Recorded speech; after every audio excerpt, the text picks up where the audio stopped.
I've been practicing.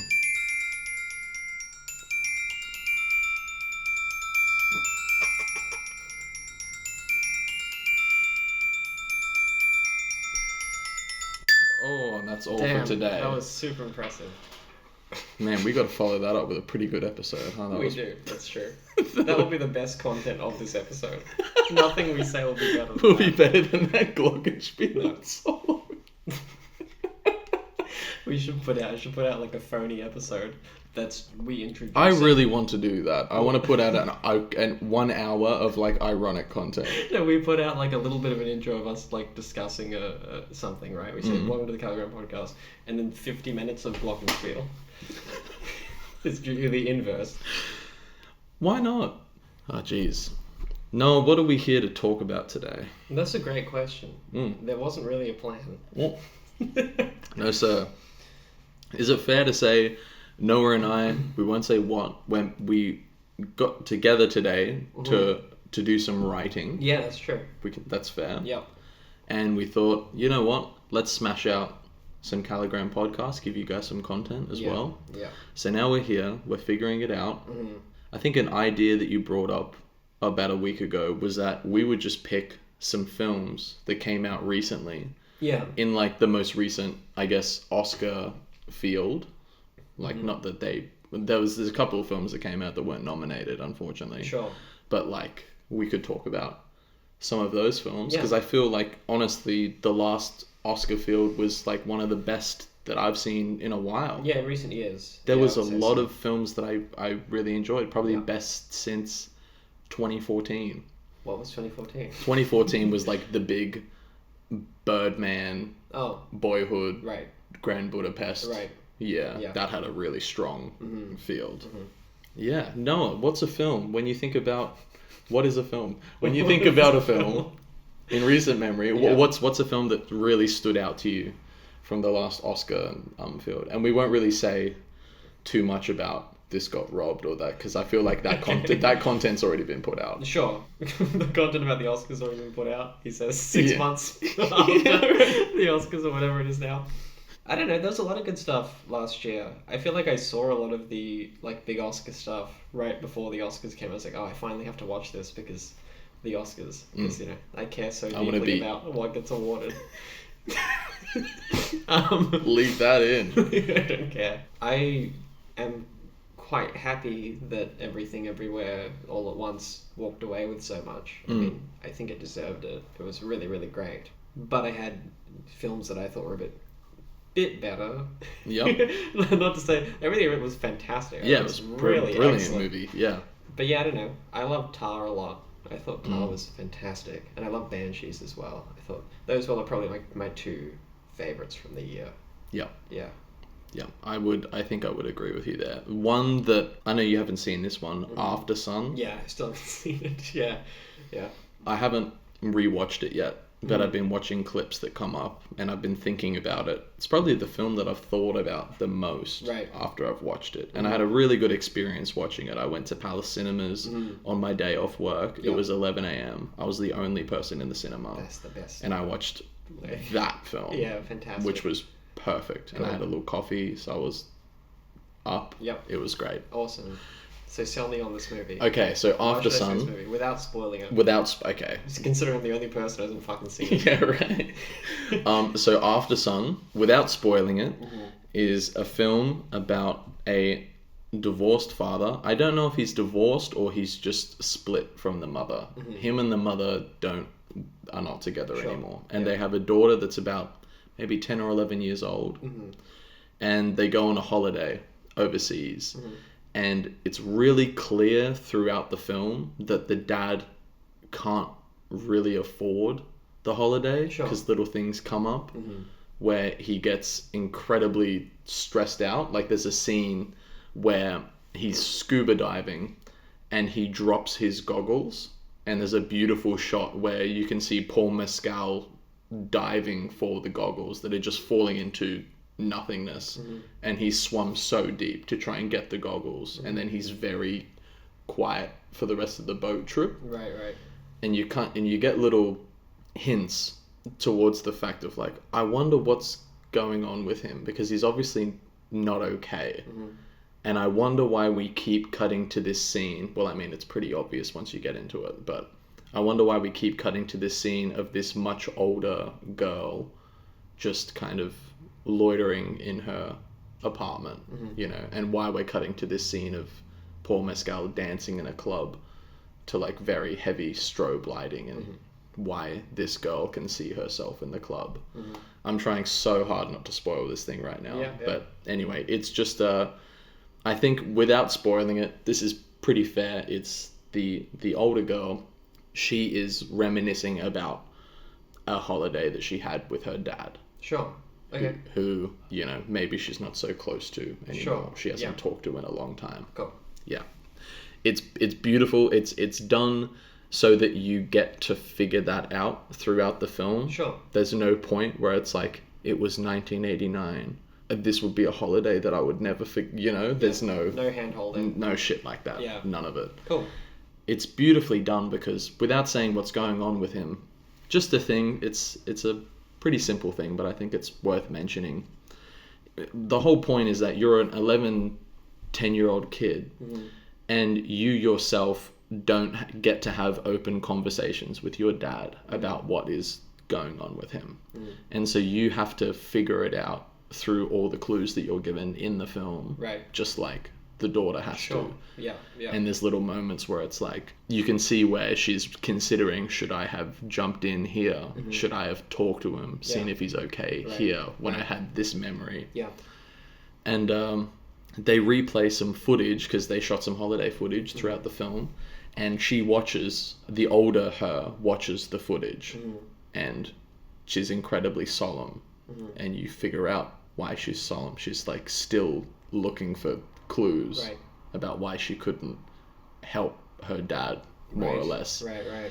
And it's beautiful. The cinematography is gorgeous. There's this one shot, because the whole film is about the daughter reliving the experience through the film, through her memory, and then also while considering the like subjective nature of what was going on with her dad, because there's scenes where she's not in the room, and it's like, okay, well, that's invented then for you. Like, you've assumed that he's had this experience unless he told you about it, which is where it gets really interesting. And I think a lot of that is shown in this one particular scene where there's a mirror in the shot, a TV with a reflection on it, and also a camera that's recording. And you can see that the stream from the camera is being shown onto the TV, and also the mirror. And it's just shot straight into the corner of the room like this. So you're watching what's happening on the camera, the reflection in the TV, and the reflection on the big mirror. Cool. And the blocking of the scene is unfucking believable. Nice. It doesn't feel gimmicky. Cool. It doesn't feel forced. I think the scene goes for something like 5 or 6 minutes. Awesome. It's really done at a turning point in their conversation, because they're having some sort of debate about, why don't you want to go out and do more things? We're on holiday. And the dad's just like, I don't feel up to it. And it's very beautiful. It's very well done. I'm trying to talk about it without spoiling it. You're right. I'm going to talk to you in depth about this after you see the film. Sure, we'll come back and revisit it. Yeah, cool. We should have like a thing. It's like, we need to watch all of this shit to talk about it. Yeah, I feel like it would have been remiss to not mention Aftersun. Yeah, so I'm going to mention Aftersun. Thank you, Charlotte Wells and Paul Mescal, for Aftersun. That was maybe my favorite cinema experience from this year and last year. Was it co-directed? No, but Paul Mescal was just the lead actor. Oh, gotcha. From Normal People. Right. And a couple of other things. Yeah. He's going to be big in the next few years, I think. Cool. Honestly, that's probably my favorite film from that period. Nice. It's very close between that. There's like a 6-way tie. There were a lot of good stuff. There was a lot of good stuff. We'll get into them. Where do you want to go next? Let's talk about Banshees. Okay, awesome. Fucking love Banshees. So this film was fantastic. It was fucking awesome. Yeah. So with Martin McDonagh's stuff. So I've not seen everything he's done. I've seen In Bruges, and I saw 7 Psychopaths, and of those In Bruges and 3 Billboards. And 3 Billboards. Sorry, yeah, of course. The thing that I felt like I got from 3 Billboards that I sort of got from In Bruges was that there was more of... I feel like In Bruges had more of an inclination in its dialogue to sort of be a bit clever as opposed to doing something really emotional that really moved me. I mean, I liked In Bruges a lot, and I think that's sort of the style of it, was to sort of be kind of funny and gimmicky, and especially with the whole... I don't want to spoil it, but the whole cocaine subplot and so on and so forth. So like, yeah, and it was funny. Like, it was really funny. I thought it was a great film. And then in like all of his stuff, I found like there's jokes in it, you know.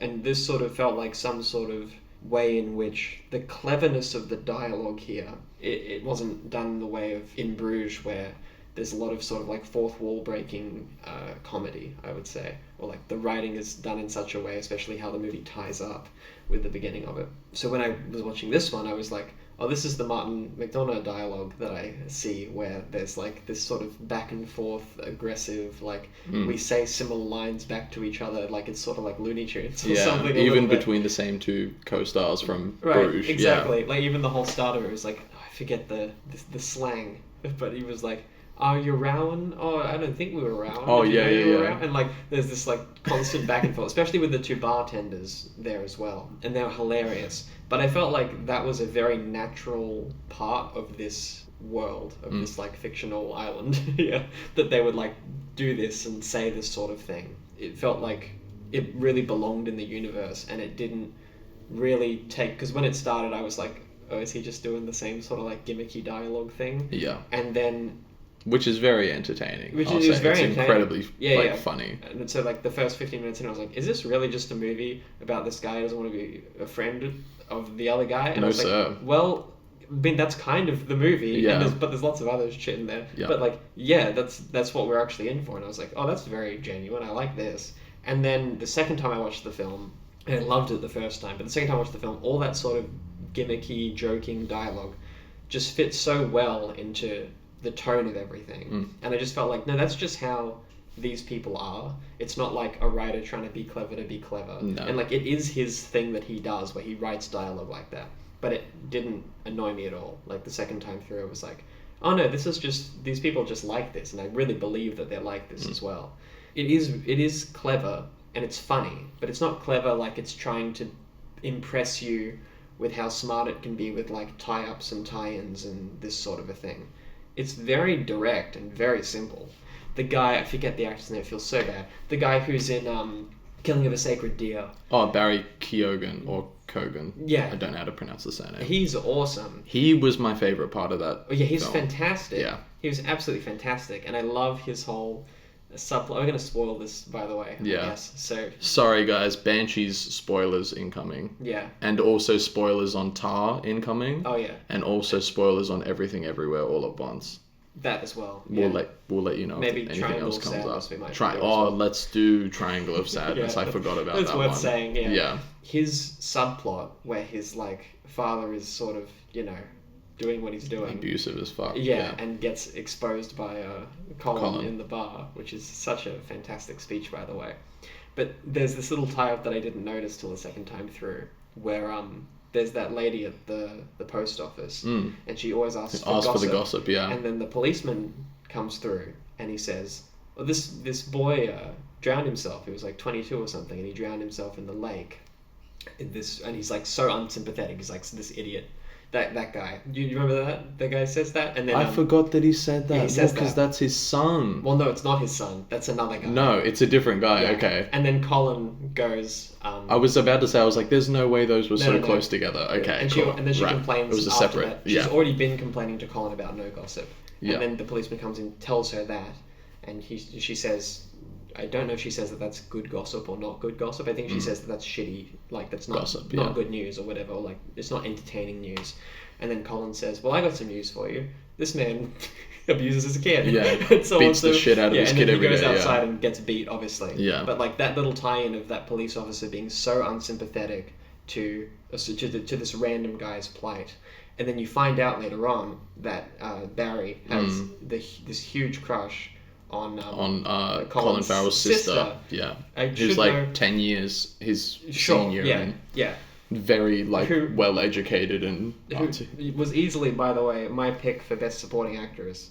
She Oh was yeah. fantastic Oh yeah. in Banshees. I couldn't believe it. I was like, wow, you're fantastic. Anyhow, Yeah. she was great. And he like There were a couple of awards without saying. Well, I know you can figure them out. Everything Everywhere awards. Yeah. That I would Put switch to other people for There sure. were two Yeah, yeah. Banshees actors that I wish had Yeah, taken for the- sure. Yeah. Yeah. Anyhow, yeah. So he does that sort of confessional scene, which is a great scene, in front of the lake. Oh, dude, And I can't even. And over the other side of the lake is that old woman. There's the Merchant of Death. Yeah, who's Kinda. definitely who's sort of a meta element, you might say, Yeah. a supernatural element at the very least.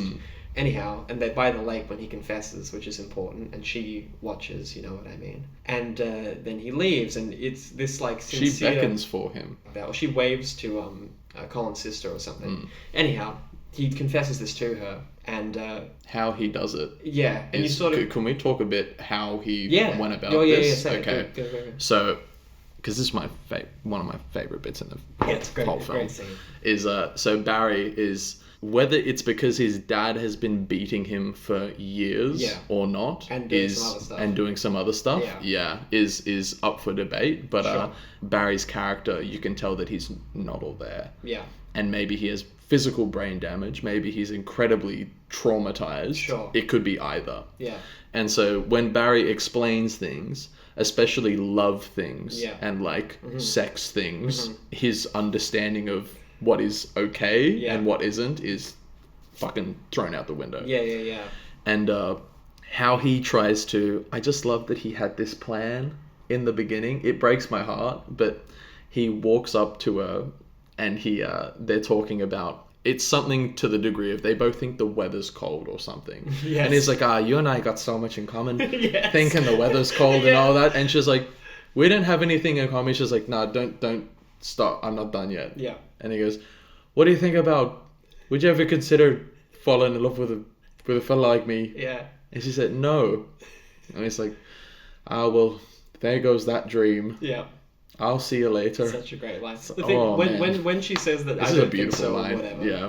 You can tell that it's like she feels kind of bad, or like she understands him Oh, a lot more. yeah. Like it's Because he's been He's been hitting an on art- her. Sure. But the assumption is you can guess that he's maybe a young like scumbag. Maybe Sure. he's a bit like horny because Right. he's in his 19 Yeah. or something. But he's actually in love with her, Sure. and he has no fucking idea how to articulate it. Yeah, Because yeah. he's not right. there. Exactly. Yeah. Well, he's been that way the whole movie leading up to Yeah. that point, and then it puts all of his previous actions and stuff into perspective once you figure that out. Once that's revealed, it's so great because it's Yeah. so genuine, and you can tell it like meant so much to him. You know what I mean? And she can tell it as well because you just see her be like, "Oh shit," you know, Yeah. and then he goes away. Anyhow, that to tie that up to the policeman, at the end of the film, Colin writes that letter as a response to his sister once she's left the island, and he's like, Barry drowned himself in the lake, or whatever, was found in the lake or whatever. And you get that brief shot of the police officer looking at his son in the lake, and he looks like distraught. And it's like maybe it clicked for him. Not only his being a total bastard, but that maybe it clicked for him in perspective that the other kid who drowned in the lake deserved some sympathy from him, because he just said that stupid kid drowned, whatever, you know what I mean? And it took his son doing the same thing for him to understand maybe the pain that who those parents had gone through or whatever. That also links to this great thing about the Banshee woman who goes around all the time and is always like predicting death. She's like, 2 deaths will come to Inisherin. This week, yeah. Yeah. So this repeating thing of people drowning themselves in a lake, you know, maybe she called that one before and we didn't know that, you know what I mean? She knows exactly what's going to happen. She kind of like resembles one of the witches from Macbeth. Oh, yeah. Like how she talks For and how sure. she prophesizes. Yeah. And She's very witchy. big time. And I love that she has she's- that big cloak. Yeah. I love that she's presented early on as like someone who just is like this old woman who nobody wants to talk to, and like Colin even Everyone. calls out. Colin's like, you hide behind things when she comes home, when she's in the house, to annoy his sister because she rats him out and then he rats her. It's great. And from that point forward, you're just like, oh, she's just some old woman who nobody wants to talk to, you know. And then that moment where she sees Colin hide, I guess, then looks at him, she's like, 2 deaths will come to. You're like, oh, she's special. Like, something's gonna happen, you know what I mean? And then it does, and it's a great thing to say that that's what's going on. I loved her, and I loved that element of like callbacks in it. Yeah. It's very, well, I feel like this is so obvious to say. It's incredibly well woven. Yeah, it is. Banshees. Mm-hmm. It's you can see there's clues for everything Mm-hmm. throughout the film. It's brilliant. We gotta obviously talk about Mr. chopping his fingers off. Yeah, my boy. He really did it. I really was in the cinema and I thought, surely not. Surely he's not really going to do this. It is presented in such a way where I could have been like, this is a gag, but I was also like, no, it's a matter of time. Like, Yeah. I didn't know exactly how many sort of stages of leniency he would give him though, because he doesn't follow the rule to a T. No. He only follows the rule when he's actually pissed off. Like that one time when Colin blows up at him at the bar and he goes, I kind of like him now. That sort of thing. He doesn't cut a finger off for that. He cuts a finger off after he goes to the beach and like apologizes and he's like, why did you... And then when he's trying to have like a moment of peace to himself as well. He's not even in a social environment. Yeah. Well, this also makes me think that the film's a little bit meta because you can't cut off your thumb and let it bleed out and survive. Oh. Yeah, you can bleed somebody out completely by taking their thumb off. Really? Yeah, so the fact that like he doesn't die off that is a very like not real, like not a true thing. Oh. Yeah, and he doesn't make any effort to really like patch it up or do whatever. Yeah, he does also survive the house being set on fire with no real... Yeah. Colin does block all the exits. I know he said that he walked out, but... How? Where? Yeah. Yeah. Yeah, there's a few things like that make me think that this is more of a allegory or like an Edgar Allan Poe type story than a meant to be set in like a realistic way. Like the film's not shooting for realism as far as I'm concerned.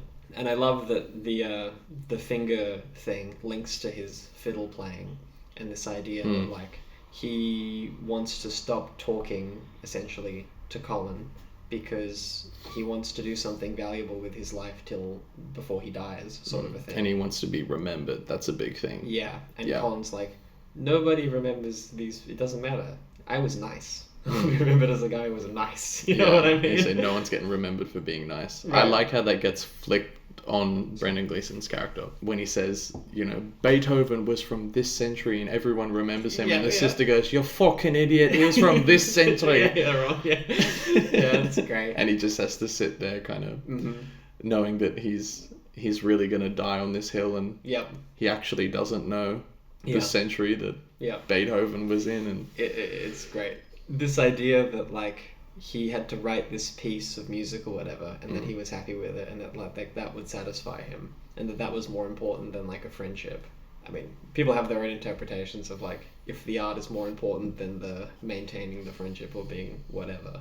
I think I heard Martin say in an interview that he was like, yeah, I think he's an arsehole. I totally disagree with his philosophy. Like I was in that boat as well, but I've heard other people say that there was like they felt like that was something that was justified or whatever. And I was like, yeah, okay. You know, I don't think so. No. But I love that, like, he's almost doing it in order to, like... he might know that Colin can't stop talking to him. Yeah. And so, because of that, and he's going to cut fingers off his fiddle hand in order to do that, that would take the pressure off him to not have to write a masterpiece, if that makes sense. So, like, maybe he knows or feels like he's never going to be able to do it anyway. Or that the pressure of writing something that important is so immense that he needs to give himself an excuse to not do it. And a good excuse to not be able to write a great piece on a fiddle is if you didn't have any fingers to write it with. So it's sort of that like, but he writes the song and he's like, yeah, I'm happy with it, blah, blah, blah. And then I don't know if he leans all the way into that excuse, because he does he does conduct the group of boys to do it. It's obviously different. Yeah. But he finds solutions to all the problems he's making for himself, which is pretty interesting. Yeah. In public places too. He keeps going to that fucking bar where he knows that Colin... It's the only bar on the island as far as like everyone's concerned. It sounds like it is. Yeah. Well, he wasn't gonna like not go about his daily activities to deal with Colin. Like the whole point was to cut Colin out. Even when he comes in the first time and he's like, I'm sitting here drinking my pint or whatever, and he's like, but I put my pint here from when I came earlier. And then the bartender's like, he put his pint here from when he came earlier. And he's like, all right, I'll sit somewhere else. And he goes and sits outside. And then he goes to sit with him as well. Yeah. He can't stop doing it. And I love that at the end when the donkey eats his finger, which is so like sad. the most heartbreaking scene ever. Best animal acting I've seen in a long time. That Yeah. donkey. Alcazar Balthazar flashbacks from that a little bit. The Don't know what you're talking Bresson about. movie. Anyhow, movie Right. on a donkey. Okay. I don't know if Martin's seen that. I have to kind of assume that if he's well researched in movies, he's at least heard of that movie, the quintessential donkey movie. But I love that he goes to that bar, and like in probably my favorite scene in the movie, he's like, "This isn't over, and you killed my donkey, so now it's never going to be over. So I'm going to burn your house down, and then we're going to take this till one of us is dead, pretty much." And then there's that scene at the beach right at the very end, and he's like, "So is this truce now, or whatever? Is this good now?" And Colin's still like, "No, it's still not good now, and it's never going to be good now." And then there's that war going on outside, which is a real war. I'm a big fan of the fact that there's the sound of all these bombs Yeah, I love it. dropping next door. Yeah. And obviously things are shifting on the island. Yep. And, not everyone's aware, but everyone can hear the bombs. And, maybe they may not see the consequence until Barry kills himself. Sure. Or Brendan's house gets set on fire. Yeah, or right. Colin's donkey dies, Brendan rocks up at the bar with no fucking fingers, and everyone talks about the fact that he is a definite crazy person Yeah, now. right. The actions have got to happen. Yeah. I read some big bloody analysis about that war allegory and how it was like significantly historically important to a parallel between the two guys. Because it was a civil war, wasn't Yeah, it? it was. Yeah, there you go. And I'm not going to talk about it or like restate anything that was said. Like you can Google them. There's like very well written stuff. But at a very like basic level, that does a lot for the film. I think that there's this like huge war problem going on over there, and on this little fictional island, there's this like contained civil war or like or cold war even. Yeah. they won't communicate. And it also gives this little, it makes a lot more sense that the sister would like look for a better opportunity to leave and go somewhere else, or like look for a like that there would need to be more to this island or like to this life than there is, because all you can do is farm and walk the cows around and watch a war And drink. and drink. Yeah. That's pretty much it. Which is interesting for Brendan's character as well, because he didn't leave the island. Mm-hmm. He wanted to stay on the island, Yep. like everyone else does, because Yeah. there's this little section of Ireland where, there isn't a war happening. Yeah. There's no battle there. Yeah. So everyone has their excuse to stay, but he just wants to isolate himself. Mm-hmm. But he also wants to still be in view in his isolation. Like he's getting some sort of, I guess, attention from people. Like he might like the idea that it's like, Sure. oh, he's so mysterious. Oh, Right. like, and they mentioned that all the women like Brendan and his fiddle playing Oh yeah. in the bar. They're like, Barry says that. yeah, they're like, oh, they all crowd around him. It's like, well, I'm sure if a woman rocked up at the house, Sure. he's like, well, I'm so mysterious. I'm Right. the I musician on sit the back island. in private and write my Yeah, art I'm and so dark, I don't talk and to anybody. I know people like that. Yeah. Yeah. Very, very cringe. Yeah, 100%. Yeah. I love when Colin shows up at his house and like refuses to leave. Basically, Gleason says to him, "Have you gone fucking mental?" And like Colin's like, "I've not gone fucking mental. How many?" He's like, "I got 10. Actually, I got 10 of my fingers to show that I'm not gone fucking mental." Yeah. How many of your fingers do you have to show that you've not gone fucking mental? Well, you got 7 fingers and I got 10, so he's more fucking mental, whatever. It's such a great little exchange. I adore it. And then after he leaves and he's like, "I'll see you at the bar, I'll see you at church," or whatever, Gleason just sits there for a minute, and then his dog grabs the scissors. Oh, yeah, and walks runs. them Yeah, outside. yeah. That was like the biggest laugh. He's like, ever. please don't chop your fingers off. I Yeah, loved yeah, it. yeah. Oh, it was fantastic. I got a little laugh in my cinema when that happened. Yeah. It was. I found it very, very funny, like the whole way. I love the little confessional scenes with the priest. How Oh, yeah. Colin obviously told the priest or whatever, and it's like, "How do you know that I'm not talking to Colin?" He's like, "It's a small island. It gets around." And then he figures out like 2 seconds later that Colin told him directly. that was what it is. Like, there's no gossip. Nobody cares about your little like war that you've created for yourself. Nobody gives a shit. He asked the priest to say it, and he did. Yeah. The priest was like, "It's not a sin to stop talking to another fellow, is it?" No, but it's not very nice. It's not very nice either. I love that. That's one of my favorite lines from the film. Yeah. He freaking... because he tells the priest and he goes, I hate that I don't know the fucking character names. If Brendan Gleeson comes in, can you just see how he is? I think he says, can you talk to Brendan? Yeah. And he goes, I can't do this. This is all confession. He says, can you just ask? Yeah. And then Brendan comes in for his confession. Yeah. And he brings up Colin. And he's like, you been talking? He's like, no, I've not been talking. I just heard about. And then he gets pissed off at Colin. He's like, I can't even go to confession anymore. Yeah. You've ruined this for me. Yeah. Yeah. Like, you're only adding to the reasons why I have to self-isolate. Sure. You fucker. Like, you're such a illness. Yeah. Bleeding into everything else that I do. So in that regard, maybe Brendan is a little bit right about cutting him off, but it's also a catch-22 because in cutting him off, he's just aggravated the hell out of Colin. Yeah. But he's also right about the fact that Colin is in actually every facet of life on the island for Brendan outside of within his own house. Yeah. Which is, well, that's really obvious then why he destroyed his house. It's the one place away from Colin, Yeah. If he can't go to the house, he has to be at the bar where Colin can talk to him, or the church, or on a walk. I really fucking like Barry's performance. He gives an amazing performance. So much. Yeah, it's so funny and tragic. It's like exactly... the fact that he hasn't already been in a Martin McDonagh film is like shocking to me because he's tailor-made for it. Yeah, and he's amazing. Yeah. Yeah, I think he's probably tailor-made for a lot of shit. I'd like to see him. Every time I see him do something, I'm like, geez, an interesting fellow. Yeah. He's getting into boxing too, I heard. They were interviewing him and they said that he's got his first fight coming up. And it was really funny because Colin Farrell on the panel and Brendan were like, hey, good on you, Barry, get him. And then the actress who plays Colin's sister is like, oh dear, like don't tell me that, I don't want to go. And he's like, I'll be right, just gonna, and you can see he's like so excited to do it. It's cool.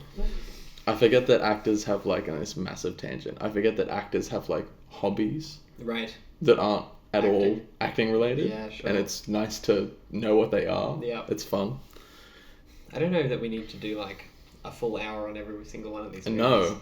What's something we can talk about quickly that was good that we don't need to go into any detail about? We disagreed on this, but I'll bring this up. Yeah. So I feel like in my understanding of Banshees is Colin is largely on the side of the fact that he needs to socialize with people, or he wants to we're social people. He wants to socialize with people, and that's his way of, I guess, getting over his own, like, mortal coil, Whenever he has no one to talk to, he's miserable, and he goes and talks to literally anyone. Like, the fact that he can't talk to Brendan anymore, so he starts talking to the village idiot and hanging out with him, even though he knows that he can't have any real interesting conversations with Barry anymore. Yeah. I think shows that he's like struggling with his mortality, the fact that he might die. And then Brendan, on the other hand, is happy. He's accepted and he's dwelling and thinking lots about the fact that he will die someday, which is why he's doing what he wants to do, because he realizes that time is finite, so he has certain things that he wants to do before it's done, and he's willing to make adjustments to do that and cut people off. Yeah. And so with this in mind, could be a humongous stretch here, but this was an idea that plagued me while I was watching it, is the fact that in all of the ways that he could attack Brendan, he decided to burn his house down and then also watch him sit in the house peacefully while the house is burning really makes me feel like that house is burning link is for sure got to be linked to the Tennessee Williams quote. I really feel that way. Because also in the beginning, the first time he looks at him through this window, I know you disagree, we've already had this conversation. Say, will I go one episode of this podcast without mentioning Synecdoche? Right, yeah. Keep going. In the beginning, the first time that he looks at him through this shot that's mirrored later, it's after Brendan has decided to cut him off. Yeah. And he looks through the window, and Brendan's sitting there, just in his house. He doesn't want to talk to him. Sure. And I think that's the beginning of the burning house for Brendan. He's cut himself off. He's in his burning house. He's decided, like, I'm going to die here. This is what I'm going to do instead. Yeah. And then when we come later, and he actually physically burns the house because Colin is like, here's death. This is the thing that you're embracing. This is the thing that's taking you away from me. I'm going to give it to you. I'm going to burn your house, even though you're in your house. Like, is this still the way that you want to live? And Brendan sits relaxed until Colin leaves, and then apparently he gets out. Right. Fucking somehow. But I don't know. I just love that Tennessee Williams quote. And whenever I see a burning house now, I'm like quite excited to see if it works, you know? Yeah. No, I don't. I mean, that's all good stuff. I mean, I don't, like, necessarily disagree. I just don't think that I 100% am like, absolutely it's a reference. Yeah, because there's story elements that make sense as to why he's burning down the house, which is the idea is, like, as I said earlier, is the house is where Brendan, it's the only place where he can't bump into Brendan is in his own house. So he's trying to take that away from him so he can I also think see it's, him at the to bar some extent that, like, Colin's sense of community was basically his sister and Gleason. And the donkey. Which is really So wild. more so his sister and Gleason. And when his sister and Gleason go, his only sense of community is his donkey, pretty much. Yeah. And he keeps bringing the donkey in the house like it's a person. Yeah. And it consoles him when he's sad. The donkey, like, comes up to him and it's like, it seems like it's a smart donkey, you know what I mean? Which is kind of funny too, because you've got the donkey and then you've got Barry. Yeah. And they're both, like, you know, the village idiot is like... And beasts of burden, the ass. some might say. Yes, totally. Considering what they're carrying all the time. Yeah. Like guilt and shame and all these problems. Anyhow. And the donkey's got to keep Colin steady. Yeah. Yeah, and because Colin values that community so much and values people so much, when that's stripped away from him, when he loses his donkey, the reason that I think he takes the house down is because Gleason's thing that he wants is not a community. He wants, like, an enclosure and a place to be by himself. And so in the same way that if Colin's the extrovert and you take away the elements of his life that allow him to be extroverted, then the fit retaliation is for Colin to remove Gleason's sense of introversion, which the place where he can be that is his house. So that's the fair trade. That's why I thought he took the house away. Yeah. Yeah. And I think that's totally true too. I just feel like there's so many comments on mortality and death and what people on the island do when they can't deal with particular things, like Barry committing suicide. He can't get love or probably employment as well, so he kills himself. And you know, like, the self-mutilation as well is like such a, you know, he's however many steps away from bleeding out, especially since you brought up the thumb thing. That's really, I had no idea that was don't cut your thumb off. Yeah, right. Thumb bones connected to the neck bone and the neck bone. Yeah. That's insane. Yeah. Wow, there you go. All right. Well, we've done essentially an episode about the Banshees of Inisherin. That went like that. Great. Cool. That's easy. We can do another one of these and knock over some other stuff. No worries. Sounds good. Okay. Well, guys, Noah and I, we're sitting here. We're going to keep talking. This has been Aftersun abridged because we don't want to spoil it. I really would feel so bad if I spoiled it for you. We can go back and talk about it again. Yeah, at another point. Yeah. We're going to talk about some other great films from last year and early this year. And stick around for next episode. Thank you for listening.